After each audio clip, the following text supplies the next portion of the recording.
ہر مسلمان جب وہ اللہ تعالی سے دعا مانگتا ہے،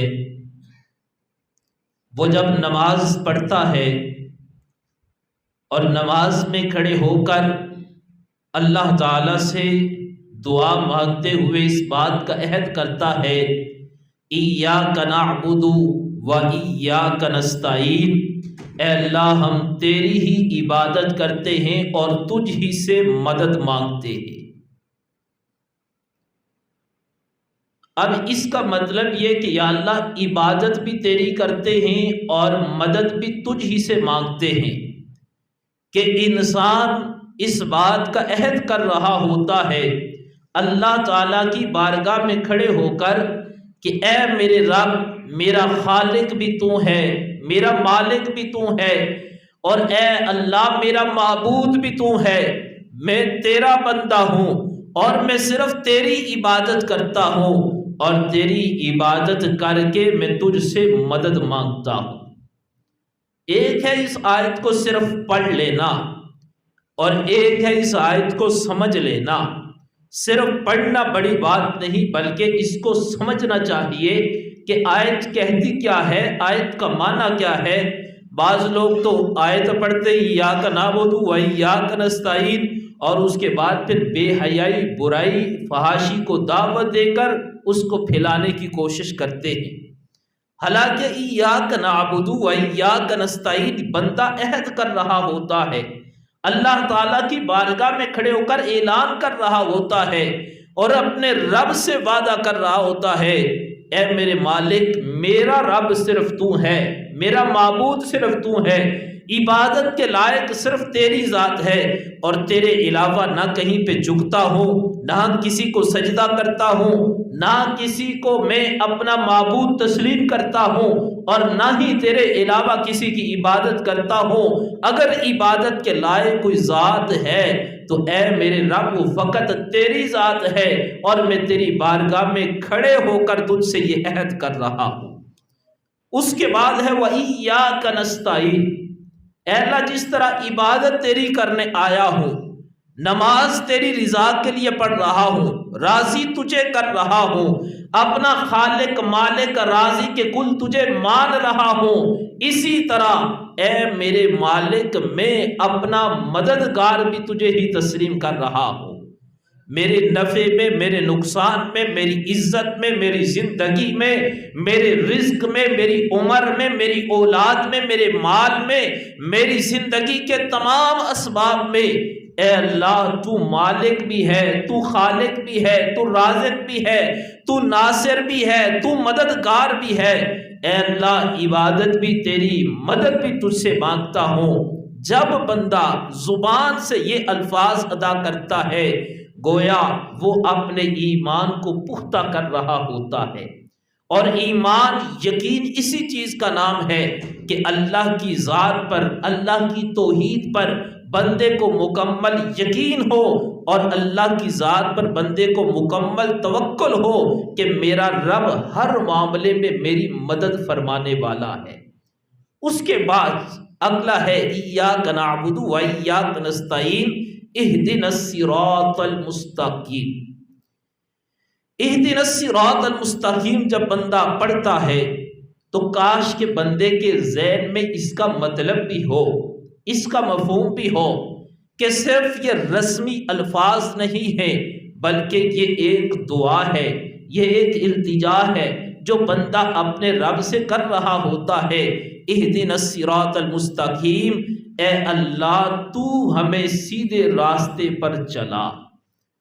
اب اکثر دیکھنے میں یہ بات آئی ہے کئی لوگوں کو اہدنا الصراط المستقیم کا معنی تک نہیں آتا، تو جب اہدنا الصراط المستقیم کا معنی ہی نہیں آئے گا تو بندہ اپنی منزل تک کیسے پہنچے گا؟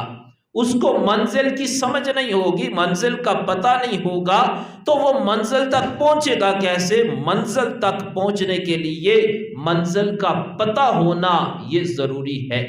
تو اہدنا الصراط المستقیم کہہ کر بندہ اللہ سے دعا مانگ رہا ہوتا ہے، اے اللہ تو مجھے سیدھے راستے پر چلا۔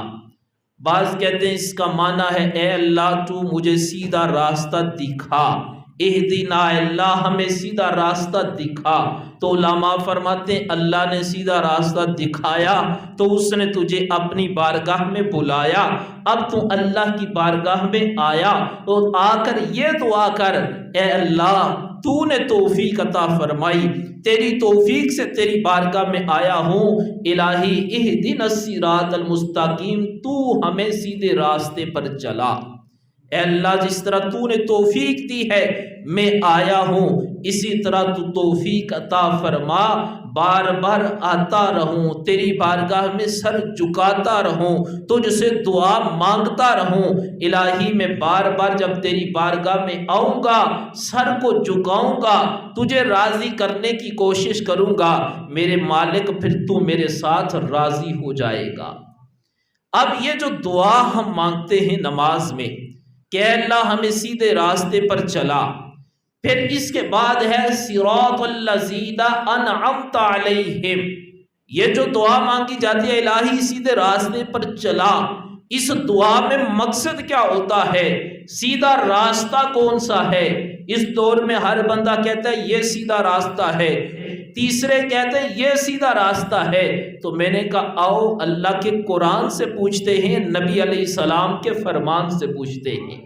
اب دیکھو یہ قرآن کی ابتدا سورۃ فاتحہ ہے، ادھر بندے نے دعا کی الہی سیدھے راستے پر چلا، لوگوں نے کہا، ایک نے کہا سیدھا راستہ ادھر ہے، دوسرے نے کہا ادھر ہے، تیسرے نے کہا ادھر ہے، تو اللہ کے قرآن نے بتایا، فرمایا صراط الذین انعمت علیہم، اے اللہ ان لوگوں کے راستے پر چلا جن لوگوں پر تو نے اپنا انعام فرمایا ہے۔ فرمایا ان لوگوں میں کون ہے؟ اولئک الذین انعم اللہ علیہم من النبیین، اے اللہ جن لوگوں پر تو نے انعام کیا ان میں تیرے نبی شامل ہیں، والصدیقین اور اس میں صدیقین شامل ہیں، والشہداء اور اس میں شہداء شامل ہیں، والصالحین اور اس میں تیرے نیک بندے شامل ہیں۔ اور اللہ کا کرم ہے صدیقین کا گروہ ہو، شہداء کا گروہ ہو، صالحین کا گروہ ہو۔ اہل سنت جب دعا مانگتے ہیں وہ کہتے ہیں یا اللہ تو اپنے نبیوں کے طریقے پر چلا، صدیقین کے طریقے پر چلا، شہداء کے طریقے پر چلا، اور اپنے نیک لوگوں کے راستے پر ہمیں چلا۔ صراط الذین انعمت علیہم، الہی ان کے راستے پر جن پر تو نے انعام کیا۔ اگر ہم اس بات پر غور کریں جو ہم دعا مانگتے ہیں الہی ان کے راستے پر چلا جن پر تو نے انعام کیا، تو وہ انعام یافتہ لوگ کون ہیں؟ وہ اللہ کے نبی ہیں، وہ رسول اللہ کے صحابہ ہیں، وہ رسول اللہ کی اہل بیت اطہار ہیں، وہ رسول اللہ صلی اللہ علیہ وسلم کی امت کے افراد ہیں، وہ حضور علیہ السلام کی امت کے شہداء ہیں، وہ حضور علیہ السلام کی امت کے اولیاء ہیں، کہ جن کے لیے ہم نماز میں بھی آ کر دعا مانگ رہے ہوتے ہیں اے اللہ تو ہمیں اپنے ان برگزیدہ بندوں کے راستے پر چلا۔ پتہ چلا نماز میں بھی ہم جو دعا مانگتے ہیں وہ یہی مانگتے ہیں اے اللہ سیدھے راستے پر چلا، اپنے نبیوں ولیوں والے راستے پر ہمیں چلا۔ تو پتہ چلا کہ سیدھا راستہ یہی ہے جو اللہ کے نیک بندوں کا راستہ ہے۔ پھر اس پر یہ جو سیدھا راستہ ہے، جس طرح میں نے ابتدا میں یہ عرض کی کہ موضوع بھی یہی ہے کہ جنت کا راستہ، تو فرمایا راستے دو ہیں، ایک راستہ جاتا ہے جہنم کی طرف، ایک راستہ جاتا ہے جنت کی طرف۔ بندہ یہ دعا مانگ رہا ہوتا ہے اے اللہ تو ہمیں جنت کے راستے پر چلا دے۔ اب جس کی منزل ہوگی جنت کا راستہ اور وہ راستے پر چل رہا ہوگا اور منزل اس کی جنت ہوگی، تو اگر بندہ اسی راستے پر چل کر اپنی زندگی کو بسر کرے گا کائنات کا رب اس بندے کو جنت عطا فرما دے گا۔ حضرت سیدنا علی المرتضیٰ رضی اللہ تعالی عنہ، آپ کا یہ طریقہ کار تھا کہ آپ حضرت سیدنا ابو بکر صدیق کو سلام کیا کرتے تھے۔ آپ دیکھو جنت کا راستہ کتنا آسان راستہ ہے، قدم قدم پر، لمحے لمحے پر، نیکی نیکی پر کائنات کا رب اپنے بندے کو جنت عطا فرماتا ہے۔ اب حضرت مولا علی رضی اللہ تعالی عنہ، آپ کا یہ طریقہ تھا کہ آپ سلام کرتے تھے حضرت ابوبکر صدیق کو۔ اس کا سبب کیا؟ اور اسباب اپنی جگہ۔ ایک سبب یہ تھا کہ عمر کے اندر حضرت ابوبکر صدیق بڑے تھے، حضرت مولا علی چھوٹے تھے، تو مولا علی اس وجہ سے حضرت ابوبکر صدیق کو سلام میں پہل کیا کرتے تھے۔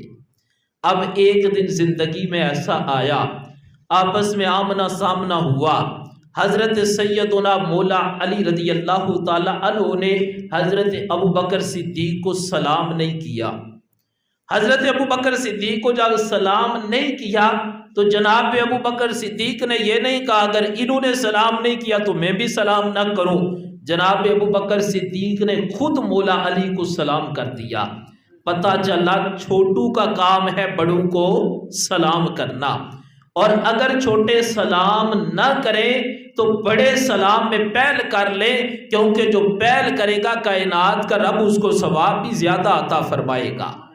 اب اس پر دیکھو کہ جب حضرت مولا علی نے سلام نہیں کیا، ابوبکر صدیق نے سلام کر دیا، دونوں ہستیاں حضور کی بارگاہ میں گئی، اور وہاں پر جا کر حضرت ابوبکر صدیق نے عرض کی محبوب آج میرے یار علی نے مجھے سلام نہیں کیا۔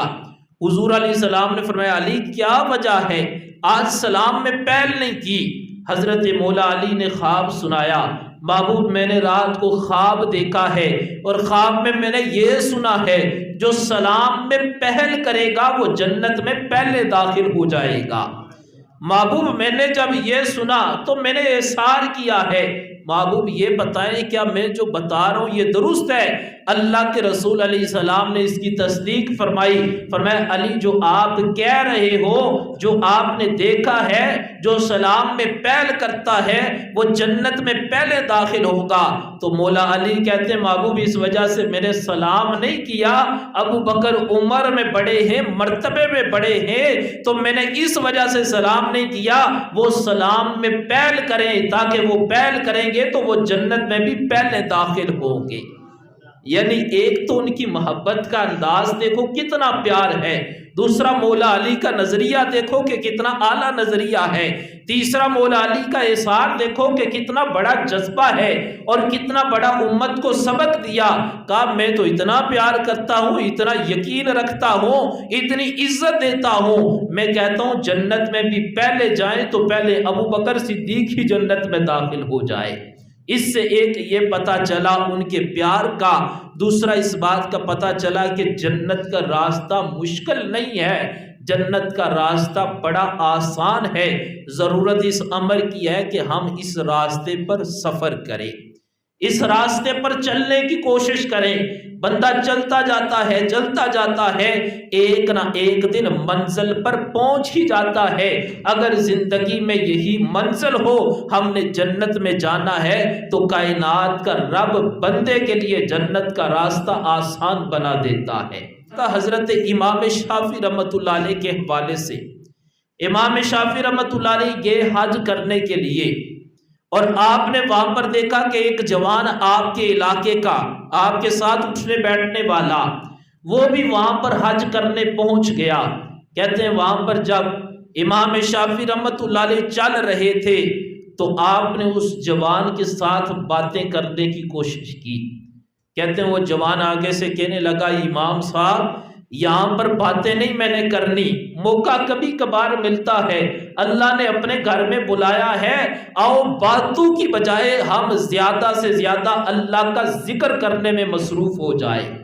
کہتے ہیں وہ ذکر کر رہے تھے، امام شافعی رحمۃ اللہ علیہ کہتے ہیں اس جوان کی زبان پر میں نے دیکھا وہ جب بھی دعا مانگتا تھا وہ یہ دعا مانگتا تھا، اے اللہ مجھے قبر میں بھی قرآن پڑھنے کی توفیق عطا فرمانا، یا اللہ قبر میں بھی نماز اور قرآن کی توفیق عطا فرمانا۔ میں کہتا ہوں کتنا خوش قسمت وہ جوان ہے جو جوانی کے عالم میں قرآن سے بھی پیار کر رہا ہے، نماز سے بھی پیار کر رہا ہے۔ اب امام شافعی رحمۃ اللہ علیہ کہتے ہیں مجھے اس جوان پہ رشک آنے لگا کہ جوانی کی عمر ہے اور اللہ نے اس کو کتنا نماز اور قرآن کی محبت عطا فرمائی ہے۔ کہتے ہیں پھر میں موقع تلاش کرتا کہ جوان ہے، عبادت گزار ہے، اس کے ساتھ میں گفتگو کروں، پتہ تو چلے اس کا کتنا اعلیٰ جذبہ ہے۔ امام صاحب فرماتے ہیں میں جب بھی باتیں کرنے کی کوشش کرتا وہ آگے سے میرے ساتھ باتیں نہ کرتا، بلکہ وہ اللہ کی عبادت کے اندر ہر وقت مصروف ہونے کی کوشش کرتا۔ کہتے ہیں ایک دن میں نے دیکھا وہ بیٹھا اللہ کے قرآن کی تلاوت کر رہا ہے۔ امام شافعی فرماتے ہیں میں بھی اس کے پاس چلا گیا، میں نے کہا ادھر وہ بیٹھ کر قرآن کی تلاوت کر رہے، میں اس کے پیچھے جا کر بیٹھ گیا، میں نے کہا آج موقع مل گیا ہے، آپس میں گفتگو کریں گے۔ کہتے ہیں جب اس نے مجھے دیکھا، قرآن کریم کی تلاوت مکمل کی اور آگے سے کہنے لگا آج میں آپ کا انتظار کر رہا تھا، کس وقت آپ آئیں گے تو میں آپ کے ساتھ ملاقات کروں گا۔ امام شافعی رحمۃ اللہ علیہ کہتے ہیں میں بڑا خوش ہوا، میں نے کہا آج تو مجھے موقع مل گیا اس کے ساتھ باتیں کرنے کا۔ کہتے ہیں اس نے کچھ رقم میرے ہاتھ میں دی، میں خوش ہوا کہ پہلے بات ہی نہیں کرتا تھا، اب بات کرنے کا موقع بھی دیا ہے اور رقم بھی میرے ہاتھ میں دی ہے۔ میں نے کہا بتاؤ اس رقم کا کیا کرنا ہے؟ وہ کہنے لگا آج ظہر کے بعد میرا انتقال ہو جائے گا، میں دنیا کو چھوڑ کر چلا جاؤں گا، آپ نے اس طرح کرنا ہے، میرا کفن خریدنا ہے، تجہیز و تکفین کر کے آپ نے مجھے یہاں پر دفن کر دینا ہے۔ امام شافعی کہتے ہیں مجھ پر سختہ طاری ہو گیا، میں نے کہا اتنا نیک جوان جو اتنی عبادت کرتا ہے اور آج دنیا سے جا رہا ہے۔ آپ کہتے ہیں نماز ظہر ہم نے اکٹھے ادا کی، فرض پڑھے، سنتیں پڑھی نوافل کے بعد۔ کہتے ہیں جب میں نے پیچھے دیکھا تو وہ زمین پر لیٹا ہوا تھا اور اس کی زبان پہ کلمہ جاری تھا، وہ بلند آواز سے کلمہ پڑھ رہا تھا، میں اس کی قسمت پہ رش کر رہا تھا۔ یہ ہے جنت کا راستہ کہ دنیا اس نے گزاری اللہ کی عبادت میں اور مرتے وقت کائنات کے رب نے اس کو کلمے کی دولت عطا فرما دی۔ امام شافعی کہتے ہیں ہم نے نماز جنازہ پڑھی، اس کو وہاں پر دفن کیا، کافی عرصہ گزرا، پھر میں حج کرنے کے لیے گیا، وہاں پر پتہ چلا کہ ایک نماز جنازہ ہے۔ کہتے ہیں میں نماز جنازہ کے اندر شامل ہوا، جب اس میت کو دفنانے کے لیے لے کر گئے، جہاں پر اس کی قبر کھود رہے تھے، ساتھ والی قبر میں دیوار گری ہوئی تھی۔ کہتے میں نے جھانک کر وہاں پر دیکھا وہی جوان قبر کے اندر قرآن کی تلاوت کر رہا تھا۔ کاش کہ اللہ ہماری جوانیوں کو بھی اپنی عبادت کے لیے قبول فرما لے۔ امام شافعی کہتے ہیں میں نے جھانک کر دیکھا قبر کے اندر قرآن کی تلاوت جوان کر رہے اور مجھے کہنے لگا السلام علیکم امام صاحب، میں اللہ کی بارگاہ میں یہ دعا کرتا تھا اے اللہ مجھے دنیا میں بھی قرآن پڑھنے کی توفیق دی ہے، اے اللہ مرنے کے بعد قبر میں بھی توفیق عطا فرمانا۔ اللہ نے مرنے کے بعد میری دعا کو اپنی بارگاہ میں قبول فرما لیا ہے۔ امام صاحب کہتے ہیں میں نے سفر شروع کیا اور اللہ کی بارگاہ میں دعا کی تھی اے اللہ وہ جوان تیرا بڑا پسندیدہ جوان تھا، بڑا عبادت گزار تھا، اے اللہ مجھے دکھا تو صحیح وہ قبر میں بھی قرآن پڑھتا ہے۔ اللہ نے تیری دعا کو بھی قبول فرما لیا، اللہ نے میری دعا کو بھی قبول فرما لیا ہے۔ اے میرے نوجوان دوستو، میرے بھائیوں، یہ ہمارے لیے درس عبرت ہے، یہ ہمارے لیے سبق ہے۔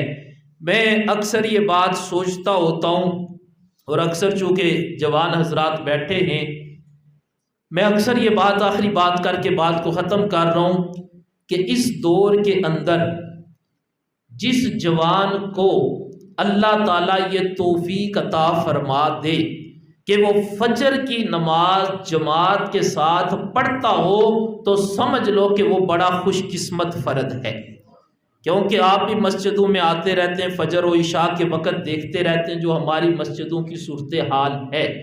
وہ ماں باپ بڑے خوش قسمت ہیں کہ جن کا جوان بیٹا فجر کے وقت اٹھ کر فجر کی نماز باقاعدگی کے ساتھ جماعت کے ساتھ پڑھتا ہو۔ اگر نہیں تو رات کو نوجوان موبائلوں پہ وقت ضائع کر رہے ہیں، پتہ نہیں شیطان نے کتنا پیچھا کر دیا، اور ایک اس موبائل کی وجہ سے رات کو 12-1 بجے تک لگے رہتے ہیں، صبح نماز پڑھنے کی بھی توفیق نہیں ہوتی۔ اگر چاہتے ہو ہم نے جنت کے راستے پر چلنا ہے تو آؤ آج سے ہی کوشش کرو کہ ہم نماز پڑھیں، ہم قرآن سے محبت کریں، ہم قرآن کو پڑھیں، اور جتنا نماز اور قرآن سے پیار کرو گے مرنے کے بعد رب اتنا ہی اعلیٰ درجہ عطا فرمائے گا۔ میری دعا ہے اللہ تعالی ہم سب کو جنت کے راستے پر چلنے کی توفیق عطا فرمائے۔ وما علینا الا البلاغ۔